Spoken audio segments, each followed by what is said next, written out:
I'm going to be using this styrofoam wreath form. I think I got this one at the dollar store, but you can get them at any craft store or dollar store. This one is about 9.5 inches wide, and then the actual wreath itself is 1.5 inches thick. I measured this out beforehand, and shockingly, you will need about 11 yards of merino wool roving. I'm using a full thickness. This translates to about, I was gonna do that. So if it's 11 times 36 divided by 48, which kind of translates close to 8.25 ounces. So you'll need about 9 ounces of wool to do this.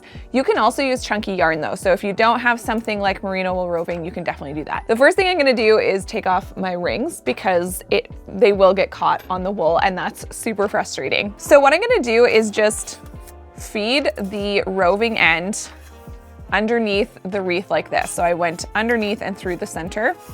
I'm just gonna tie this in a sort of 1.5 knot to get started. This is just going to hold things in place for now, and we'll be removing that later. Now, this you can definitely do with a crochet hook, but I'm gonna show you how to do it with your hands, because when it comes to merino wool roving, it's a little tricky to work with if you don't have like a super huge crochet hook. So here's how we're gonna start this. We have it tied onto the wreath, and I'm going to feed the roving through the center. My hand is going to act as my crochet hook. So what I'm gonna do is I'm gonna bring the roving up behind my hand and back in front of it. And then, so this is my first loop. And then I'm going back under here and I'm grabbing the excess. And that's our first loop. So we're gonna tighten that up. And again, our hand is our crochet hook, so we wanna kinda always keep it in this loop. So now the rest of it's going to be the same, and it looks like this. We're going to bring the roving in and through the wreath, go behind your fingers, and feed your hand through that. So I've gone behind them, and I'm holding it like this. Now I'm grabbing the other end, and I'm gonna feed that through both of these loops. So we have 1, 2. And we're gonna tighten up as we go. And obviously the tighter you do this, the less roving it will take. So now we're left with 1 loop. So let's do that again. Feed the roving in through the center, go behind your fingers so that our hand is through both of those loops, and then go to the other end and feed this through both of those loops and tighten it as you go. So let's do one more. So we're putting our hand through the loop, feeding the roving through the center, putting it behind our hand, letting our hand go through both loops, grabbing this other part of the roving, and then feed that through both of the loops. Again, tightening as you pull it through. And then once you have this through, you can sort of make this loop a little bit smaller now.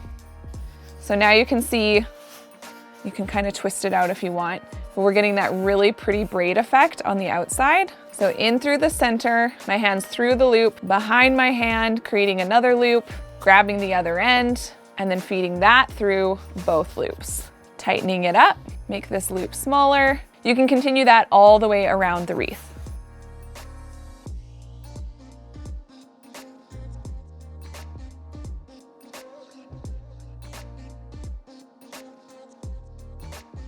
Okay, so now we're almost at the end and I'm back to where we started. And the first thing I'm gonna do is I'm going to undo this little knot that we tied at the beginning.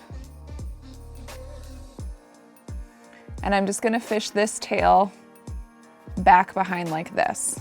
So you can see we will have a little bit of waste, but we kind of needed that to just stabilize everything. So I'm going to crochet one more.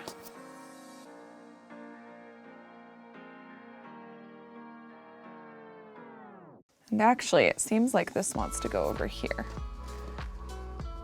So that's where we started. So I'm gonna do actually one more time. Okay, so now we're at the end. And we can sort of shift everything so that it's sitting on the outside of the wreath a little bit more. And then I'm going to go to this end And I'm just gonna, with my hands wide apart, this is how you kind of separate wool roving, is you want your hands far apart and you're just gonna gently pull until it comes apart. Then, making sure this is as tight as I want it to be, I'm gonna feed this entire tail through the loop. Now we need to just try to make this look like it connects with this. So to do that, there's a couple different ways that you can end this. You can just go back here and tuck the ends in and leave sort of a space, or we can try to sort of link these together. So what I'm gonna do here is I'm gonna take the end that we started with and I'm gonna feed it through the last loop. Then I'm gonna take this end, this is where we left off, and I'm going to feed it through this loop, but I want it to go into the back, so I'm actually gonna kind of go through here. We'll see what that looks like. So you can see there, it's a pretty seamless end. And now I can flip this over. I'm gonna take this end, so this is the back of my wreath now, and I'm just gonna tuck it under a couple of the loops back here. I'm not gonna pull on this tight because again, we don't wanna mess up what we did on the end there. I'll tuck it under here. And then with this end, I'll go the opposite way so that we don't make it too thick back here. So I'll go underneath this one and underneath this one. You can tuck it under more if you feel that it's necessary, but what I'm gonna do now is I'm actually gonna grab some scissors and I'm gonna just cut it off, leaving just a little bit of a tail. And then I can sort of just tuck that tail under the next one after that. So then it just all hides nicely underneath there. So I'll do the same thing on this side. And you could totally just like add a hanging string and be done right here. But I really want to add some velvet ribbon to this. So I think what I'm going to do is add the ribbon where we started and finished, and that'll sort of cover up any imperfections. But you could also do the opposite so that start and finish is sitting at the bottom of the wreath. So I'm gonna grab some of this velvet ribbon, and I think there's so many different ways you can do these. You could absolutely just have a ribbon for this to hang from. So you could just tie this off and have the wreath hang like this. I think I want to attempt to do a bow, and I'm not always the best at tying bows, but we're gonna give it a try. So I'm gonna tie this around. I'm just trying to make sure that the ribbon itself is fairly even on here. Then I'm gonna tie a half knot.